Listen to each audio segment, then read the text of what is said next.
Incoming transmission. Picture this. A recording studio somewhere far, far away.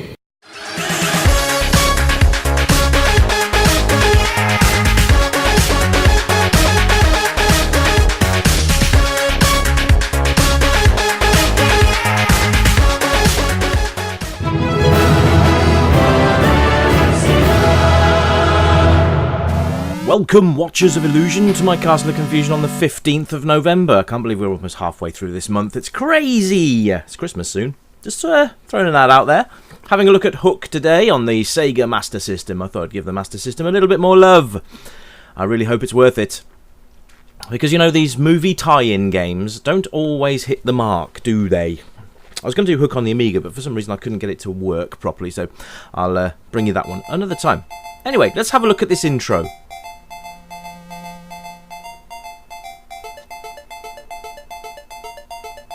Those kids are a bit creepy looking, aren't they? I quite like the music. It's quite nice. The graphic presentation's a bit weird, but it's alright. It does actually sound like the movie soundtrack a little bit too, which is quite nice. You don't normally get them to do that spot on, which is great. In fact, I don't believe the Amiga version had the original movie soundtrack at all. I think they just basically put in their own generic sort of soundtrack. There's a lot of text on this though. Kind of a letdown. Bit lengthy, I think. I think you need to get more into a game. It's like, intros are great, but if they're just a static screen with tiny animations, it just doesn't seem to do it, does it? I don't know, let's continue. I mean, it's taking essences of the movie, but, I mean, at this point, surely the kids had already been kidnapped by Hook and that was it, done and dusted.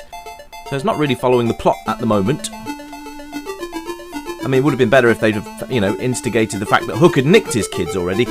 I mean, to be fair, who'd want to nick them? There you go, there's the pirate ship's gone past the moon. That's quite a nice touch. At least the logo's spot on, I like that. It's always good to have an official logo, isn't it? Alright, let's see what we've got then. Right. Let's play. Oh god, more text. Who thought this was a good idea? Seriously. I mean, I suppose Peter looks like Peter did at the start of the movie. Tink's just pooing all over his head with sparkly poo dust. And there's two Lost Boys looking rather menacing at the top there. What are they, bouncers? I don't know, the one looks like Leatherhead from Chainsaw Massacre. I mean, and the other guy, I don't know. Oh my goodness. Okay, I can't really take the mick too much because obviously this was done... Oh, what the hell? It's Rufio. Yeah, so the essence of the movie is here.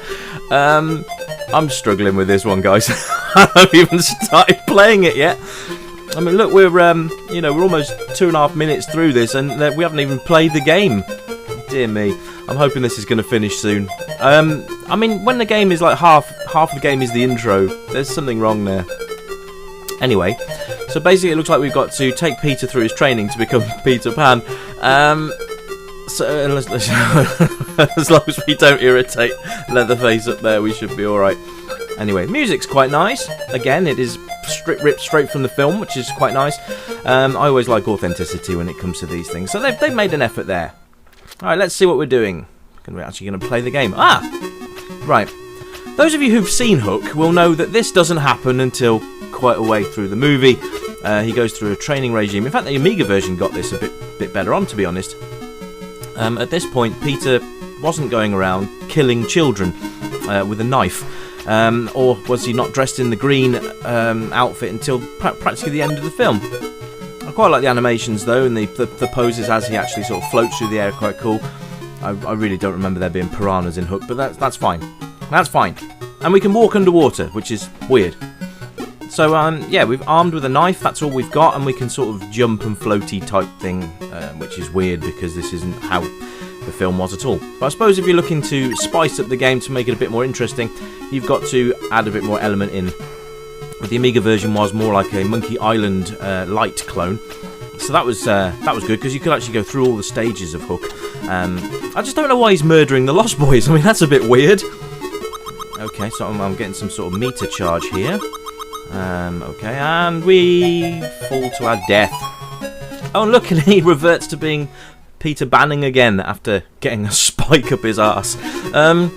I don't know. I don't know, guys. I really don't. I mean, for a Master System game, I suppose it's all right, but it's just there's a lot of weirdness going on. I mean, since when was Peter Pan a mass murderer? I don't remember that happening. Graphically, it's all right. The colours are nice and bold. I kind of like that. Animations are, I suppose, they're all right. He sort of doesn't seem to be walking, more like striding. The jump animations are quite cutesy. I kind of like that. All the Lost Boys appear to come from the same parents and are also triplets, twins, or whatever. They'll look the same. Either that, or there's a massive cloning facility on the island. Not really sure. I think Tinkerbell is more sinister than she's letting on. So yeah, you can get fruit to get your health points back up and stuff like that. Pretty generic. I like the level layout. That's kind of nice as well. Looks like you can take 3 hits before you cark it, so that's not too bad. But these Lost Boys do tend to sort of just abseil in from nowhere. But it's kind of cool. So, I mean, if you're looking for a decent game, then this probably isn't going to be your cup of tea. Oh, there we go. We can hover over that gap then. There we go. Cool. Right, so, yeah. Animation. And the music's alright as well. Oh, Skateboard Man just one-shotted me. I mean, what the hell is that about? And the other thing I'm going to say is, starting from the beginning every single time, you know, surely they could have put restart points in. Oh well, never mind. Gripes. There's not a lot of positives to say about this game. The music's nice, the sounds are okay, I guess. The level design is actually fairly good, to be honest, and I quite like the graphical design of that. But gameplay-wise, it's ropey. It's frustrating as well. I think if you're a younger player, you're probably going to get annoyed with this one. So, you know, and this just isn't my sort of game, I guess. Either that or it really is poo. The collision detection's a little pants. Sometimes they hit you without you actually being anywhere near them. But you know what? It's a Master System. We can forgive that. Even the NES had clipping issues. Anyway, guys, I hope you've enjoyed the review. This has been Hook on the Master System. And this has been the Retro Revival Show for Wednesday the 15th of November.